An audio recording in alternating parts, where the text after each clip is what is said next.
Hi YouTube, it's Kathy, and this is my weekly entertainment wrap-up for March 21st through 27th. This week I read one book, I watched 4 shows, I watched 1 movie, and I listened to 2 books. The only physical book I read this week was for Sequelathon, and that was Witches Abroad by Terry Pratchett.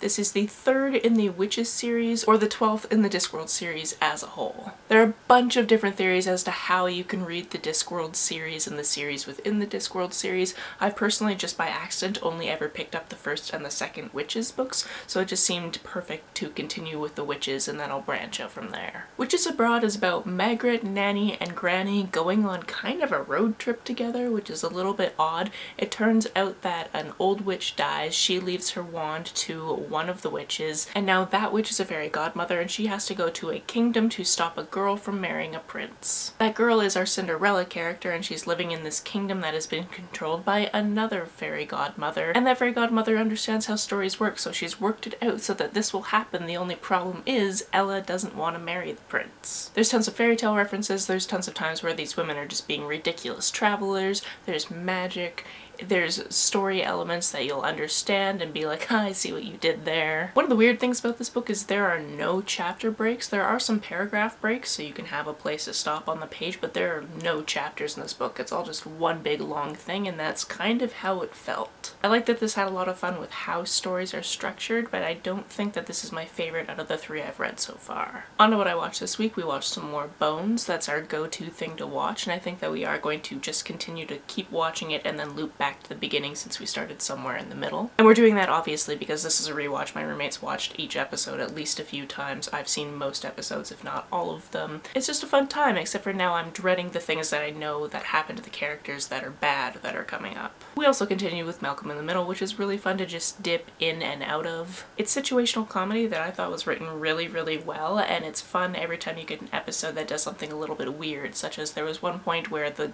2 oldest boys were gonna go bowling, and the episode was split as to which one of them was taking them bowling and which one was staying home with Dewey and what would have happened, and either way, nobody really ended up all that happy. I of course also watched this week's episode of Drag Race, which was the Nice Girl Roast, and oh wow, yeah, there were some mean things that were said. This is also why I would not be very good at a competition like this, because I don't know what is funny and what is mean. Like, I know it's funny between me and my friends, but if you're trying to now roast somebody you don't even know, yeah. It would be a challenge for me too. However, for the Queens That Bombed, I think a lot of it was just in the delivery as well. I could see some of those jokes being laughed at by the judges in the panel and that type of thing, but if they were delivered better, so I don't know. Comedy is subjective. And now we're at a final 5, which feels like it just happened all at once. The other show I watched this week was the first 2 episodes of the new version of The Stand. This is a book that I have read. If you're not familiar, it's a Stephen King book that's like 1,400 pages if it's unabridged. I listened to the audiobook, which was 48 hours long. And this is fun to watch because little pieces of the plot come back to me every once in a while, but I don't know what's going to happen that they're going to keep in. This also isn't being really told chronologically, so I don't know what else we're going to get from flashbacks that I remember from early in the book.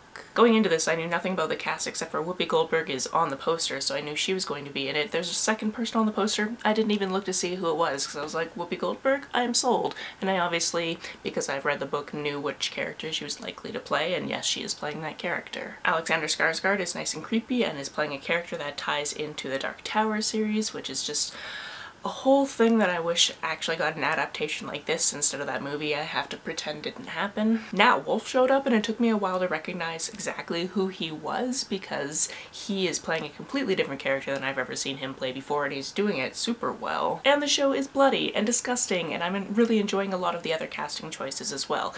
If you've never heard of The Stand, it might not be something that you would think people would release in this day and age, but it is about this event that takes place and wipes out about 99% of the population on Earth. Last Sunday we also watched the 5th Mission Impossible movie because we had watched the previous 4 the previous week. And what I remember liking about this is there were some more cool stunts and that type of thing. That's never in question. There's always going to be cool stunts. But I remember it having callbacks to previous movies and previous plot lines, which you wouldn't think with a franchise like this. Like, I never really think of it as something super well written. I just think of it as like, we need to do a cool stunt. What can we do? What can we make our characters do that will look awesome on camera? And it's really good for that. And and then it had some callbacks to previous things, which was neat. One of the books I listened to this week, the first one is The Bass Rock. I'm pretty sure that I picked this one up because Jean, I think, is the person that mentioned it, and just said that some of it took place in Scotland, so I was already sold because I love Scotland. In this one we follow 3 timelines. One is current, one is the late 1940s or early 1950s,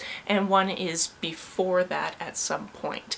That's the point of view that I get the least knowledge of, and the one I understood the least as to why it was there. Besides that, at first glance we're following these 2 characters that you don't know how they connect, and then eventually you come to understand how they were interconnected. In the current time you've got Vivian, who is being paid to house sit at this place in Scotland that is kind of in her family and needs to be sold, but it's going to be a while before it is.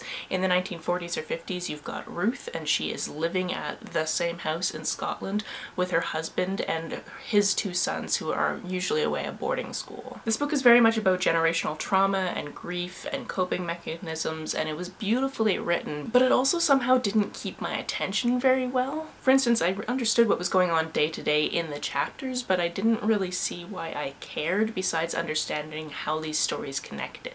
It's also the type of story that I completely forget how it ended, and that might just be on me because I wasn't paying enough attention, or it was on the book for not keeping my attention. I don't know which one. The other book I listened to this week was The Dry by Jane Harper, which is a climate fiction mystery thriller. This one is set in a very small town in Australia, and our main character grew up in this town, moved away abruptly, and has not been back since. The reason he's going back is for the funeral of his childhood best friend, and as we arrive at this scene we find out it's because not only is his best friend dead, it seems that his best friend killed his wife, one of his children, and then killed himself. The reason our main character doesn't live in this town anymore is because one of his friends died when he was a teenager, and the town was very suspicious of him even though he had an alibi, and he and his father were basically driven out of town never to return. His best friend's parents have seen him recently on the news because he helped crack this case, because he works in the police but kind of in the financial division, and they beg him to stay and help with this case as well, and he doesn't really know if he can because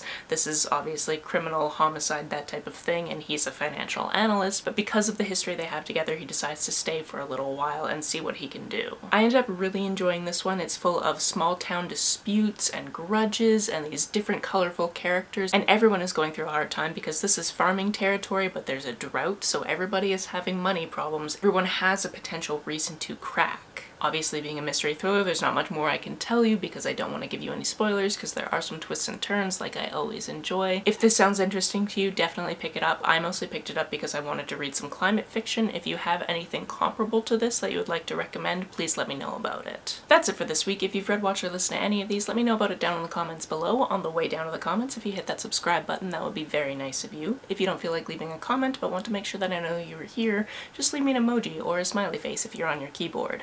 Some people have asked if there's a way to financially support this channel, so I set up a Ko-fi account, which is a digital tipping service. The link for that is down below, as well as the link to my PayPal and my Amazon wishlist in case you would like to buy me a book. You can like and share this as you see fit, and I will see you very soon. Bye!